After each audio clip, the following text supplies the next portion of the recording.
오늘 아침 전북권 주요 뉴스입니다. 폐기물을 해외에서 처리해주겠다고 돈을 받고도 공터에 쌓아두는 사례가 빈번합니다. 막대한 폐기물을 무단 방치한 사업자가 구속됐습니다. 전주의 한 도로에서 무단 횡단이 잇따르고 있습니다. 최근 70대 노인이 숨지기도 했는데 잦은 사고 이유를 알아봤습니다. 정부가 수소경제 활성화를 천명한 가운데 이낙연 국무총리가 현대차 전주공장과 도내 수소 관련 연구기관을 방문했습니다. 전라북도 지역은 오늘 흐리고 빗방울이 내리는 가운데 기온이 10도 가까이 뚝 떨어져 쌀쌀하겠습니다.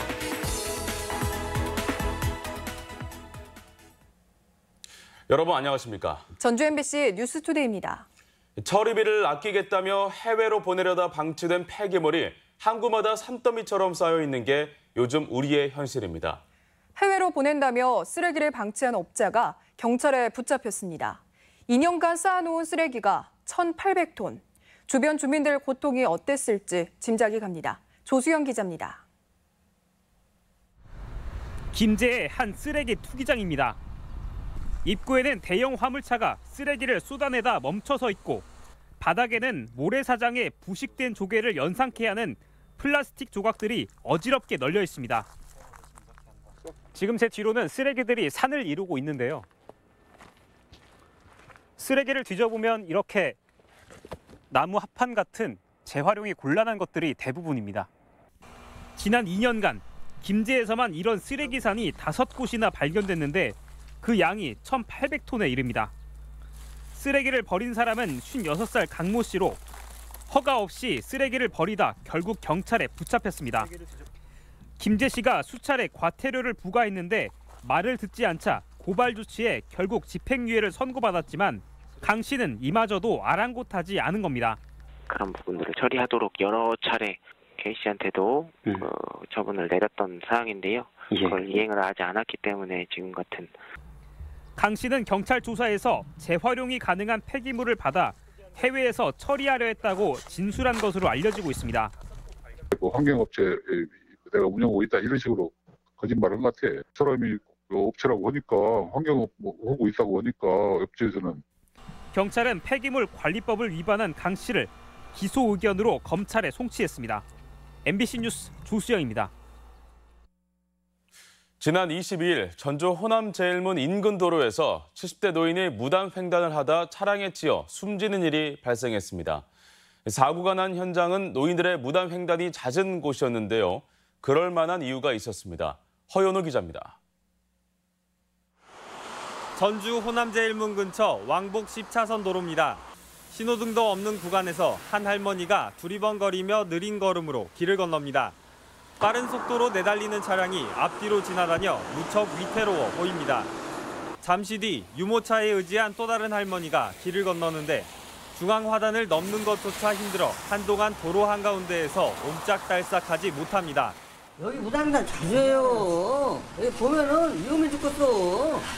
이 길이 또 도로가 넓어가지고 차들이 쌩쌩 달리는데 무단횡단하면 위험하지 앞에는. 이곳에서는 며칠 전 사고도 발생했습니다. 지난 22일 낮 78살 김모 할아버지가 이곳에서 길을 건너다 승용차에 치여 숨진 겁니다. 이처럼 무단횡단이 빈번한 이유는 아파트 주민들이 주로 다니는 곳에 신호등은커녕 횡단보도조차 없기 때문입니다. 고속버스 간이정류장이 만들어진 이후로는 길을 건너는 사람들이 크게 늘었지만 신호등은 설치되지 않고 있습니다. 주변에는 호남제일문 위로 통하는 육교와 횡단보도가 있지만 주민들, 특히 노인들이 이용하기는 불가능하거나 너무 멀리 있습니다. 버스 정류장 부근에서 길을 건너기 위해선 5m 높이의 육교를 이용하거나 300m 거리에 있는 횡단보도를 돌아서 이용해야 합니다. 어르신들에겐 상당히 힘든 일인 겁니다. 그런 양반들이 80살 먹어갖고 그 올라간다는 건 쉬운 일은 아니지. 또 여기서 입구가 한참이잖아. 동네를 여기다 놔두고 이렇게 간다는 것은 좀. 경찰은 무단횡단을 하지 말라는 현수막만 붙여놨을 뿐 신호등을 설치해달라는 민원에는 응하지 않고 있습니다. 오히려 횡단보도가 더 위험하다는 이해하기 어려운 말을 합니다. 강로다 보니까 노인들은 30m 이상을 걸어가야 하는 건 충분히 그 보행 시간을 줬음에도 불구하고 보행을 다 끝내지 못하는 그런 사례들이 또 발생할 수도 있어요. 대규모 아파트 단지가 들어서고 고속버스 정류장까지 만들어지는 등 여건이 크게 변했지만 경찰과 시청 어디도 신경 쓰지 않고 있는 가운데 노인들이 아슬아슬하게 길을 건너는 불안한 상황이 계속되고 있습니다. MBC 뉴스 허연호입니다. 독감이 크게 유행하고 있어 주의가 요구됩니다. 도보건당국은 이달 첫 주 독감 의심 환자가 외래 환자 1000명당 42.1명으로 유행 기준을 초과했고 특히 집단 생활을 하는 유치원생부터 초중고생들의 감염 비율이 높다고 밝혔습니다. 독감은 38도 이상의 고열과 기침, 인후통을 동반하고 예방을 위해서는 손 씻기 등 개인 위생 관리가 필요합니다. 이낙연 국무총리가 어제 전북을 찾아 수소버스를 생산하는 현대차 전주 공장과 수소전지 연구기관을 둘러봤습니다. 정부가 수소 경제에 지대한 관심을 보이는 가운데 이루어진 방문이어서 전북의 수소 시범도시 선정은 물론 관련 산업 지원에도 기대를 모으고 있습니다. 강동엽 기자입니다. 이낙연 국무총리가 수소차를 타고 전북을 찾았습니다. 수소연료전지 지역혁신센터를 방문한 이 총리는 전북의 수소 정책을 높이 평가했습니다. 미세먼지 감축을 위해서라도 수소 관련 산업에 신속하고 전폭적인 지원 의사를 나타내기도 했습니다. 더 이상 서두르지 않을 수가 없는 단계에 와 있다는 걸 여러분이 아실 겁니다. 필요한 지원은 최선을 다해서 해드리도록 하겠습니다. 현대차와 한솔케미칼 등 도내 수소 관련 업체들은 기대감을 나타냈습니다. 초기 투자라든지 확장 투자가 많이 필요한데 이런 부분들을 국가에서 지원을 해줄 수 있다 그러면 이 총리는 전북에서 생산된 수소버스를 타고 현대차 전주 공장으로 자리를 옮겼습니다. 핵심 부품인 발전기와 수소 연료 탱크를 면밀히 살피고 경쟁력 강화를 위한 지속적인 노력을 당부하기도 했습니다. 지원은 정부와 지자체가 하고요. 제조회사는 기술 개발, 투자. 전라북도와 완주군은 이번 총리의 방문으로 향후 수소 시범도시 선정에 힘이 실리기를 기대했습니다. 완주에 이렇게 잘 갖춰진 생산 기반과 전주시의 소비 기반이 잘 융합된다고 한다면 수소경제 시범도시로 꼭 선정될 것으로 기대를 합니다. 정부는 올 연말부터 수소 시범도시 신청을 받을 계획인 가운데 전북의 포함 여부가 관심을 끌고 있습니다. MBC 뉴스 강동엽입니다. 노사 상생형 일자리 모델이 개발됩니다. 전라북도는 도청에서 문성현 대통령 직속 경제사회노동위원장과 광주시 일자리 특보 등 전문가들이 참석한 가운데 전북 상생형 일자리 만들기 심포지엄을 열었습니다. 토론에서는 상생형 일자리를 위해서는 사회적 대화와 단체장의 의지, 전문가 영입이 논의됐으며 전라북도는 다음 달 안에 구체적인 일자리 모델을 마련한다는 계획입니다. 호남 평야를 넉넉하게 적셔줄 영농수 공급을 알리는 백파제 통수식이 열렸습니다. 한 해 농사가 본격적으로 시작된 가운데 저수율이 평균 90%를 넘겨 안정적인 영농을 예고하고 있습니다. 유룡 기자의 보도입니다.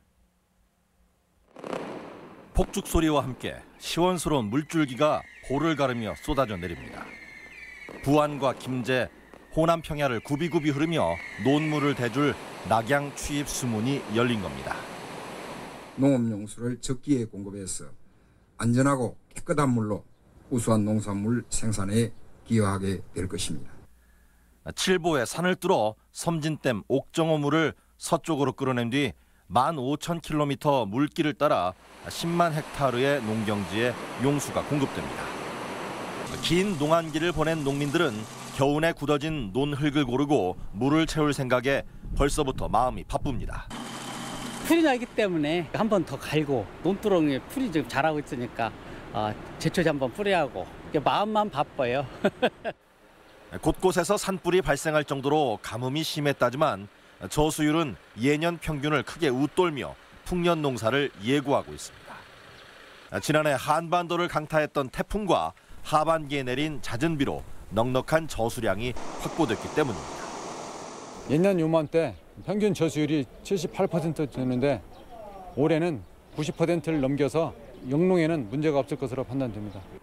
현재 도내 농업용 저수지 저수율은 김제 지역이 99.3%로 가장 높고 남원이 74.1%로 상대적으로 저조한 편입니다. 특히 수시로 바닥을 드러낼까 걱정이던 섬진댐 옥정호는 농업용 저수율이 100%에 달할 정도로 물이 들어차 예년과는 사뭇 다른 풍경이 펼쳐지고 있습니다. MBC 뉴스 유룡입니다. 125년 전 동학농민군이 처음으로 봉기한 곳 바로 고창 무장인데요. 어제 무장기포를 재현하는 행사가 열렸습니다. 국가기념일로 지정된 다음 날 11일엔 전국 각지에서 동학농민운동을 기념하는 다양한 행사가 열릴 예정입니다. 한범수 기자입니다. 조선 말 삼남지방을 뒤흔들었던 동학농민군의 행진이 125년 만에 고창 무장에서 재현됐습니다. 탐관우리의 횡포에 맞서 들고 일어난 농민들이 죽창으로 단단히 무장한 채 읍내로 진격합니다. 이윽고 농민군과 광군이 무장업성에서 치열한 전투를 벌이고 전봉준과 손화중의 지휘 속에 농민군은 관군을 성에서 몰아내는 데 성공합니다. 역사 속으로 들어가서 이제 자유를 위해 싸우는 한 명의 백성이 된 것 같은 느낌을 받았고요. 저희도 이제 그 역사를 잊지 않고 열심히 살아가야 하지 않겠나. 동학농민운동의 시작을 알린 고창 무장기포.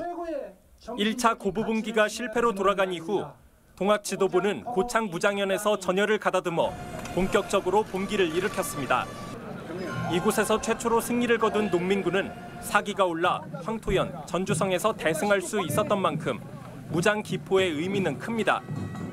특히 무장 봉기 당시 선포된 창의문은 탐관오리 처벌과 보국 안민 등의 내용으로 동학교도뿐만 아니라 수많은 농민들의 호응을 얻어내기도 했습니다. 전봉준 장군 고창 출신이잖아요. 이 손화중 장군이 고창에서 가장 큰 포를 하고 있었죠. 그래서 이런 가장 큰 병력들이 그런 대의를 세웠다는 면에서 무장 봉기의 정신이 동학 정신을 관통한다. 고창 무장기포 기념식에 이어 국가기념일로 선포된 다음 달 11일엔 서울과 정읍 등 전국 각지에서도 다양한 행사가 마련돼 동학농민운동의 의미를 되새길 예정입니다. MBC 뉴스 한범수입니다.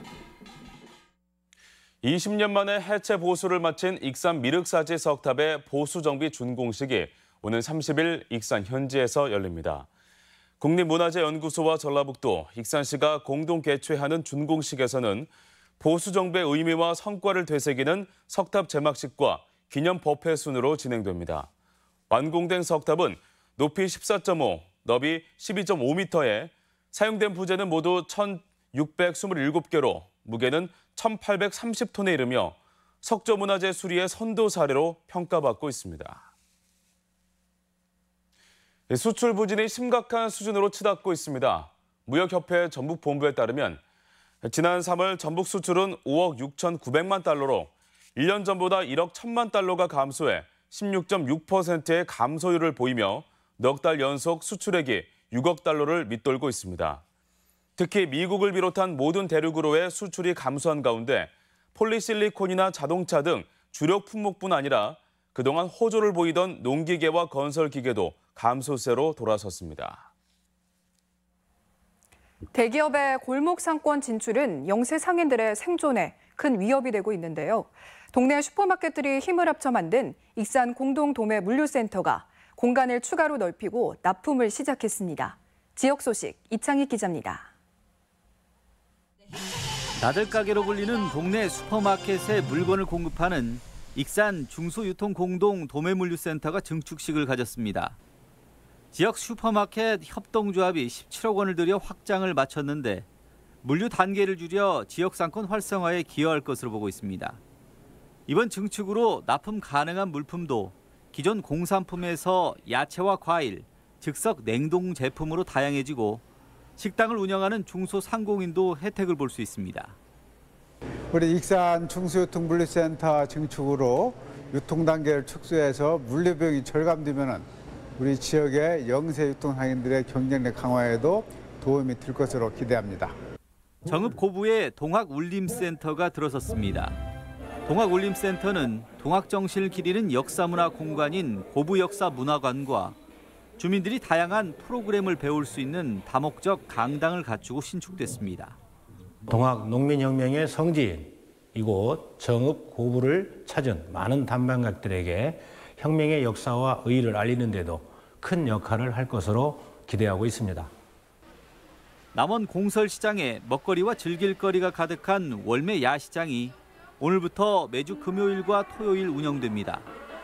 월매 야시장에서는 김부각과 찰수수, 북구미 등 향토 음식은 물론 이주 여성들이 선보이는 세계 전통 음식을 맛볼 수 있으며 다양한 지역 특산품도 판매됩니다. 갓꽃과 왕수선화가 활짝 핀 옥정호 요상공원에서는 오는 27일과 28일 옥정호 꽃걸음 빛바람 축제가 열립니다. 축제장에서는 수몰민의 애환을 담은 사진이 전시되고 필봉국과 청소년 댄스대회가 열리며 우남을 대표하는 향토 먹거리도 즐길 수 있습니다. MBC 뉴스 이창익입니다. 행정 면 단위 차원에서도 출산 축하금이 지급되고 있습니다.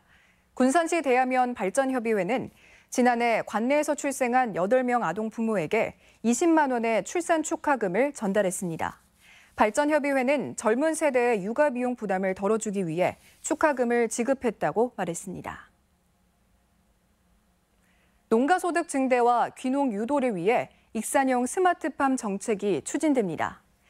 익산시는 농촌 융복합 산업을 연계하고 농업인의 가치를 상승시킬 수 있는 원예, 특작 분야의 스마트팜 육성을 위해 전문가 의견을 수렴하고 있습니다. 특히 소규모 스마트팜 시설 농가의 성공 사례를 수집해 지역 농업 생산 구조 개선에 적극 반영하기로 했습니다. 친기업적인 대기 환경 정책을 규탄하는 1인 시위가 열렸습니다. 전국 환경운동연합은 삼원급 환경청 앞에서 1인 시위를 열고 배출 조작 범법 기업에 대한 처벌과 관리 시스템 개선, 미세먼지 정책의 개혁을 촉구했습니다. 이들은 여수 산단 사례처럼 오염물질 배출 기업이 특정 대행업체와 짜고 배출량을 조작해도 정부와 지자체가 아무런 제재를 못하고 있다며 도내 산단의 전수조사를 촉구했습니다. 우리 지역 행사와 문화 소식입니다.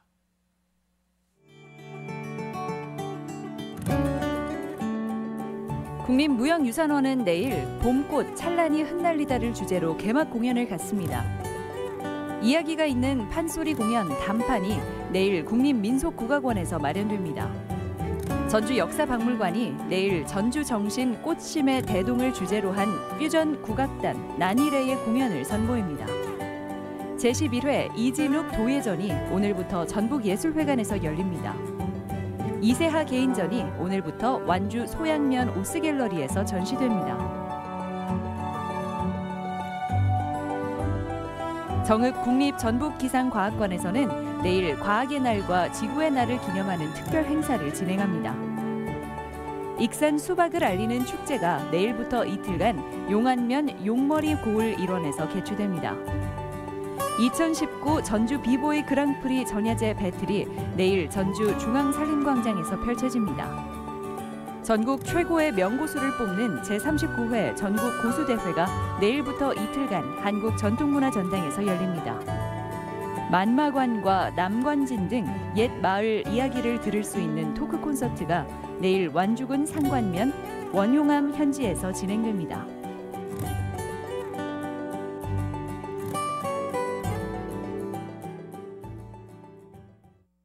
이어서 날씨 전해드립니다.